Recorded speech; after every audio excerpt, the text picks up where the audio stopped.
So it's Cup week. How you going, Trev? Good, Mark. Good. Been a quiet Cup week, but pretty successful in terms of the bets you have had.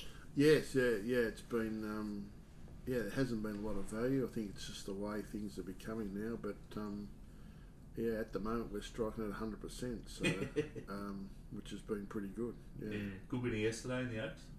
Yeah, it was a surprising drifter right at the end when it was sort of shown that it was playing up behind the barriers, and it got out about $1.30. I think got out to sort of $5, just over $5 on Betfair at the death, when it was sort of basically trading around the 370 mark. Yeah. So we've got the final day of the marathon tomorrow, with Stakes Day. Just having a bit of a look. Firstly, just the first Group 1 of the day, which is the Spring Classic. Not a whole lot of movement in the early markets, but Santa Ana Lane's pretty solid on top at about $2.20. Have you had a look at the race yet? Yeah, I've had a look at this race. Yeah, it looks. I know how much you love a straight race. Yeah, but these I don't mind the straight races where they've got straight form. It's more the horses that have never been down it before. Yeah. I mean, there was one yesterday or Tuesday, and you could Tabasan, and you could just see that it was heavily backed, and it just got its head on the side, and they just don't travel at all. So some horses handle it, some horses don't. What's just for us mugs? What's with the going down the straight? What's the difference about it that some horses just don't handle? Just not having I think they're the just, rail and the horses around. Yeah, and I think they're looking for the corner, because all their training is done running around a corner, railing around a bend and all that. And I think they just sort of get lost out there because there's no rail, especially if they go towards the outside, and the rails on the all of a sudden the rails on the outside, and they're just not used to it, and they tend to get they sort of tend to get their head on the side, which sort of gets their action funny, where they sort of don't run in straight lines, and then the ones that love it, they just sort of go sort of straight the whole way. Yeah. So sometimes it can be a bit of a horses for courses thing. Yeah. So a few of these here have got straight form. I know Santa Ana Lane won last year. Yeah, so Santa Ana Lane's basically following the same prep as last year. Yeah. It won it ran in the Everest, and then backed up in this race, and it's doing the same thing this year. So it ran second in the Everest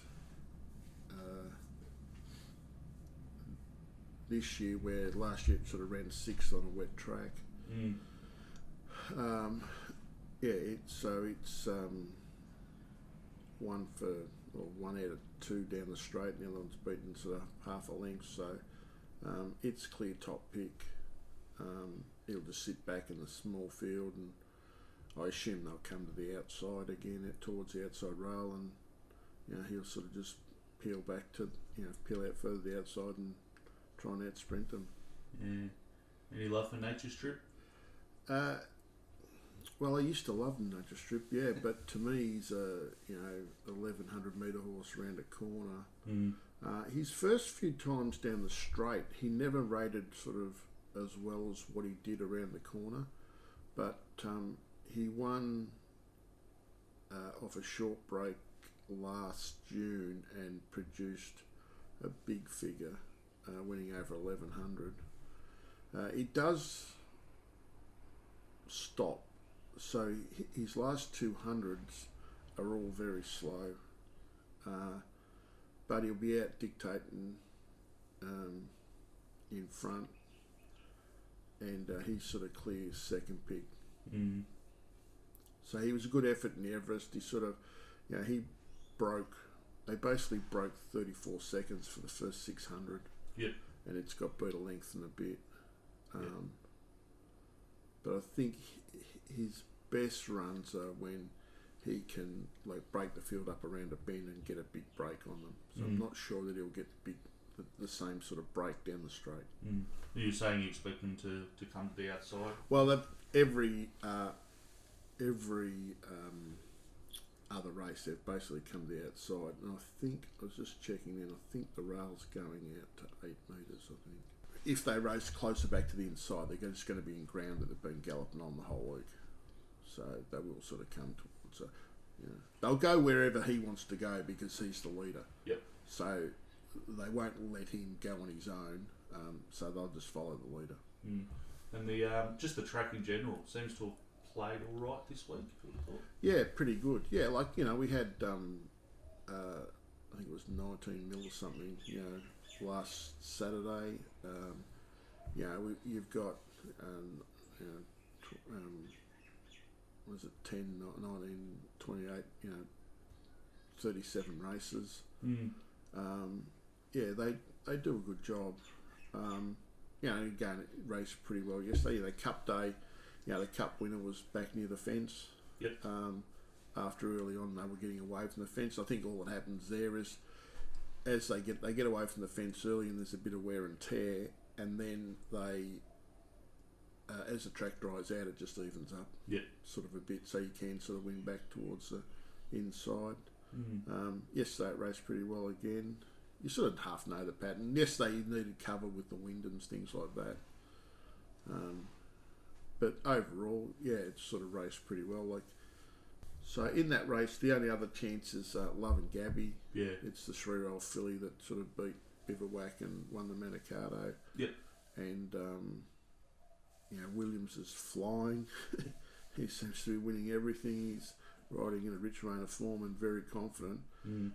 So it will sit handy to sort of Nature Strip, and it'll probably be the one that sort of can get up near Nature Strip first before Santa Ana Lane. So I thought it was the third pick in the race, and then basically a gap to the rest. Yeah, sure. And the other Group 1 for the day is the McKinnon race 8. It's the second last race of the carnival. Pretty much all about Melody Bell. It's they seem to have come for it already. The anyone who can get on early. It's been backed into about $3.10 already, which is pretty short, I would have thought. Yeah, I haven't done the race yet. It's just with the workload this week, it's just hard to sort of get everything done. I would be very surprised if I got it anywhere near that price. Yeah. So it'll just be a matter of whether I can sort of what price I do market, and then whether I can find some value in the others. But some of the others have sort of been racing well in better class, and some are sort of backing up again, and so it's a good race. It's been a good race since they sort of pushed it to this day. When it was on the Derby day, it used to just basically be used as horses just used as a test run for the Cup. Yep. So now it's a sort of fair income race. Yeah. And you got horses coming out of the Cox Plate, sort of running in it, and Magic One's backing up and out of the Melbourne Cup. Yep. So it's a good sort of race. Yeah. So it was a good win last Saturday, but for Melody Bell. But as we said, I would have thought $3.10 might be a bit sharp. Just seems a little bit, beat Aristia, who's honest, but I would have thought it would struggle at sort of Group 1 company as well. So, but hopefully the rest of the program represents a bit of value. Yep. Traditionally, the last 2 days, Oaks Day and the last day, are the sort of best betting sort of days. Derby Day you have the good horses and you can have a bet, and then Cup Day the races are fairly ordinary outside of the Cup, and then Oaks Day. The problem yesterday is you had sort of Impey was Impey got beat, but Impey was a short price favourite. Harbour Views was a short price favourite. Yep.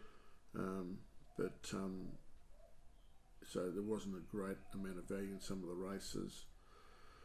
The last favourite was short, but did get beat as well. So if you could find the winners, but this meeting traditionally in the past, so I'm sort of looking forward to sort of getting out today and hopefully finding some winners. Looking forward to putting your feet up next week. Yes, yes. So I've got a week off next. I'll sort of be doing, still doing next week's meetings, but I'm doing it from a beach in Queensland.